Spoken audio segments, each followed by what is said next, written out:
एक मिनिट, दही खराब झाले आणि दही फेकून देताय? बिलकुल फेकू नका, कारण दह्यासारखा घरच्या घरी सोपा आणि स्वस्त उपाय दुसरा कुठलाच नाही. कारण तुमचे केस जर ड्राय आणि फ्रीझी झाले आहेत आणि तुम्हाला जर स्मूथनेस हवा आहे तर दह्यासारखं दुसरं कंडिशनर कुठलंच नाही. चला तर बनवूया दह्याचा hair mask, curd hair mask. Of course पहिलं इन्ग्रेडियंट आहे दही.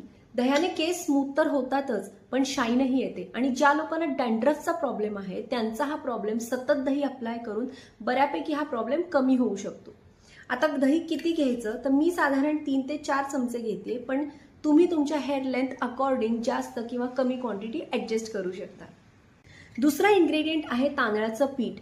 तांदळाचं पीठ हे एक्सफोलिएशनचं काम करतं, तुमचं स्कॅल्प सगळा क्लेन्स करतो. आणि ज्या लोकांचा स्कॅल्प ऑइली आहे, केस फार ऑइली आहेत, त्यांच्यासाठी सुद्धा हे खूप युजफुल आहे. जर तुमच्याकडे तांदळाचं पीठ अवेलेबल नसेल तर तुमच्या घरातला कोणताही तांदूळ तुम्ही मिक्सरमध्ये बारीक वाटून घेऊ शकता. तिसरा आणि शेवटचा इन्ग्रेडियंट आहे अंड. आय नो हे खूप लोकांना आवडत नाही कारण त्याचा खूप वास येतो, पण त्याचे बेनिफिट्स इतके आहे ना की तुम्ही वास आला तरी ते वापरलं पाहिजे. जसं की अंड हे तुमच्या हेअर ग्रोथला सपोर्ट करतं, हेअरफॉल बऱ्यापैकी थांबवतं, हेअरच्या टेक्स्चरला ते सुधरवतं आणि शाईन तर आणतंच. त्यामुळे वास आला तरी अंड हे वापरलंच पाहिजे. आणि मुख्य म्हणजे अंड्यामुळे काही लोकांना स्कॅल्पवरती इचिंग येऊ शकतं, सेन्सिटिव्ह स्किन किंवा स्कॅल्प असल्यामुळे. तर तुम्ही आधी पहिला पॅच टेस्ट करा, तुम्हाला जर सूट झालं तरच मग तुम्ही वापरा.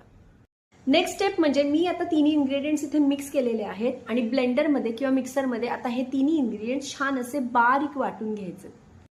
अशी स्मूथ पेस्ट झाली पाहिजे, म्हणजे ॲप्लिकेशनला इझी पडेल आणि रूट्सपासून एंड्सपर्यंत सगळीकडे अप्लाय करून घ्यायचं.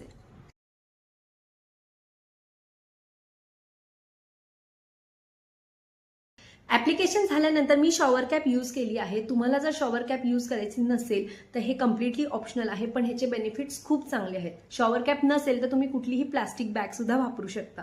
साधारणतः 30 ते 40 मिनिटं ठेवून तुम्ही तुमच्या कोणत्याही माइल्ड शॅम्पूनी हेअर वॉश करू शकता. टडा, रिझल्ट टाइम. आता माझा हेअर वॉश मस्त झालेला आहे, तुम्ही शाईन बघू शकता आणि टँगल फ्री झालेले आहेत केस. बाउन्स तर इतका सुंदर आलाय ना, ऐक म्हणजे स्पासारखे स्ट्रेट जरी झाले नसले तरी हलके दमके असे छान झालेत केस. तर अशाच टिप्ससाठी मला लाईक, शेअर, सबस्क्राईब, फॉलो करायला विसरू नका. Bye bye.